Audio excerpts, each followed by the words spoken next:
ಹಾಗಾದರೆ ತಾಯಿ ಮಕ್ಕಳನ್ನು ನೋಡುವಂತಹ ಭಾಗ್ಯ ಇಲ್ವಾ? ಮಕ್ಕಳು ತಾಯಿಯನ್ನು ನೋಡುವಂತಹ ಭಾಗ್ಯ ಇಲ್ವಾ? ಯಾವಾಗ ತಾಯಿ ಅದಕ್ಕೆ ಅವಕಾಶ? ಅದಕ್ಕೊಂದು ಅವಕಾಶವನ್ನು ಕಲ್ಪಿಸಿದ್ದೇವೆ.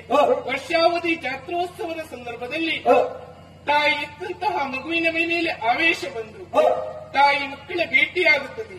ಅಷ್ಟರವರೆಗೆ ಅವರು ಅಲ್ಲೇ ಇರುತ್ತಾರೆ. ಉಮಾವತಿ ಅಂದೊಂದು ಕಾಲದಲ್ಲಿ ರಾತ್ರಿ ಮಹರ್ಷಿಗಳು ಮಾಡುತ್ತಿರುವಂತಹ ಯಾಗದಲ್ಲಿ ಕಣ್ಣಿಗೆ ಕಾಣಿಸಿಕೊಂಡವಳು ನೀನಾಗಿದ್ದೀಯ. ಈ ಗೆಜ್ಜೆಯ ಸ್ವರ ಈ ಗಿರಿಯಲ್ಲಿ ಕೇಳಿಸಿದ್ದು.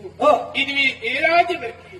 ಇನ್ನು ಮುಂದಕ್ಕೆ ಗೆಜ್ಜೆಗಿರಿ ಕ್ಷೇತ್ರ ಎಂದೇ ಪ್ರಸಿದ್ಧಿಯನ್ನು ಪಡೆಯುತ್ತದೆ. ಗೆಜ್ಜೆಗಿರಿ ಕ್ಷೇತ್ರ ಆಗಿ ಪ್ರಸಿದ್ಧಿಯನ್ನು ಪಡೆದ ನಂತರ ಇಲ್ಲಿ ನಡೆಯುವಂತಹ ಪ್ರಧಾನ ಸೇವೆ ಬೆಳಕಿನ ಗೆಜ್ಜೆ ಸೇವೆ ಮತ್ತು ಅನ್ನದಾನ ಸೇವೆ. ಇದನ್ನು ಯಾರು ಶ್ರದ್ಧಾಭಕ್ತಿಯನ್ನು ಶುದ್ಧಾಚಾರದಿಂದ ಮಾಡಿಕೊಂಡು ಬರುತ್ತಾರೋ ಅವರಿಗೆ ಬರುವಂತಹ ರೋಗ ರುಜಿನವನ್ನು ದೂರೀಕರಿಸಿ ಸಂಪತ್ತು ಐಶ್ವರ್ಯ ಸುಖ ಶಾಂತಿ ನೆಮ್ಮದಿಯನ್ನು ಒದಗಿಸಿ ಉತ್ತರೋತ್ತರ ಅಭಿವೃದ್ಧಿಯನ್ನು ಮಾಡುತ್ತೇನೆ.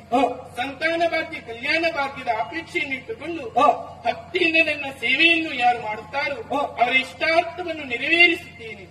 ಅನಾರೋಗ್ಯದ ಸಮಸ್ಯೆಯನ್ನು ಬಳಲುತ್ತಿರುವಂತಹ ಭಕ್ತರು ರೋಗವನ್ನು ದೂರ ಮಾಡುವುದಕ್ಕಾಗಿ ನನ್ನ ಭಕ್ತಿಯಿಂದ ಸೇವೆಯನ್ನು ಮಾಡುತ್ತಾರೋ ಅವರಿಗೆ ಬರುವಂತಹ ರೋಗ ರುಜಿನವನ್ನು ದೂರೀಕರಿಸಿ ಉತ್ತರೋತ್ತರ ಅಭಿವೃದ್ಧಿಯನ್ನು ಮಾಡುತ್ತೇನೆ. ನಿಮಗೆಲ್ಲರಿಗೂ ಶುಭವಾಗಲಿ. ನೀವು ನೀಡಿದಂತಹ ಬೆಳಕಿನ ಗೆಜ್ಜೆ ಸೇವೆ ದೇವೈದದಿ ಮಾತೆಗೆ ಸಂಪೂರ್ಣವಾಗಿ ಸಂದಾಯವಾಗಿದೆ.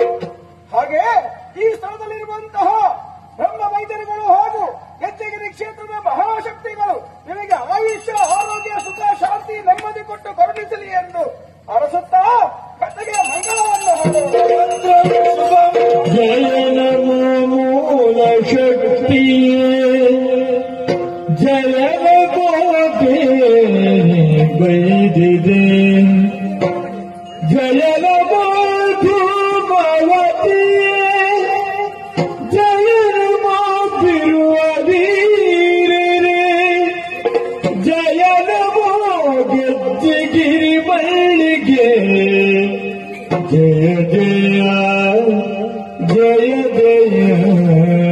ಜಯ ಜಯ ಜಯ ಜಯ ಮಂಗಳಗಿರಿ ಮಂಗಳಗಿರಿ